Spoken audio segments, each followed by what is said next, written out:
धोती वाला पटई बेच चूड़ी तो साड़ी वाली बंगाल बरे। मिक्स बार मुकेश सिंह।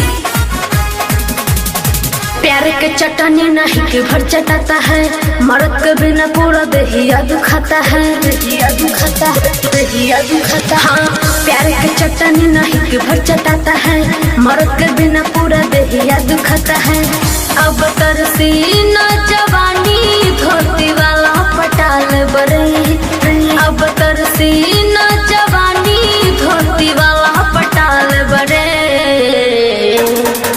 धोती वाला पटई बेच चौड़ी तो साड़ी वाली पटाल बरे।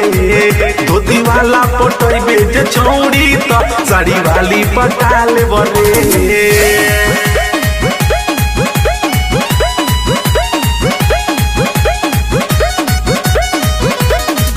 धोती वाला पटई बेच चूड़ी तो साड़ी वाली पटाल बरे।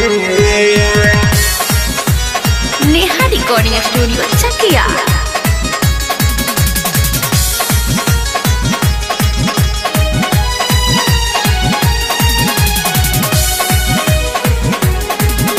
जवानी भइल बट गरम, अब पक्का हो जाइब बेसरम। काचे कुंवर से डाल नहीं गोली, ऐसन लभर का करम, ऐसन लभर का करम। जदी हो जइबू बेसरम सरम, दोसर लभर हम धरम धरम। माल पटाइब तोहरो से सुपर, तोड़ देहब तोर भरम। डल गए न जवानी के कहीं और गलाल बरे, डल गए न जवानी के कहीं और गलाल बरे। धोती वाला पटई बेच चौड़ी तो साड़ी वाली पटाल बरे। धोती वाला पटई बेच चौड़ी तो साड़ी वाली पटाल बरे। नेहा रिकॉर्डिंग स्टूडियो चकिया। धोती वाला पटई बेच चूड़ी तो साड़ी वाली पटाल बरे। सुना हो सूरज दीवाना, तोहसे सधी न खजाना। काम के आशिक नहीं खाई रहूं, कोई बाप का प्यार का गाना, कोई बाप का प्यार का गाना।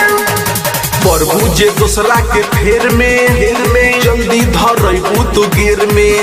जवानी पे रही हलुआही के जैसे घात हो जाई अनियर में। कहे सोनी मितले से मुकेश आलक के पटाल बरे, कहे सोनी मितले से मुकेश आलक के पटाल बरे। धोती वाला पटई बेच चौड़ी तो साड़ी वाली पटाल बरे। धोती वाला पटई बेच चौड़ी तो साड़ी वाली पटाल बरे। मिक्स बाई नेहा फिल्म्स चकिया।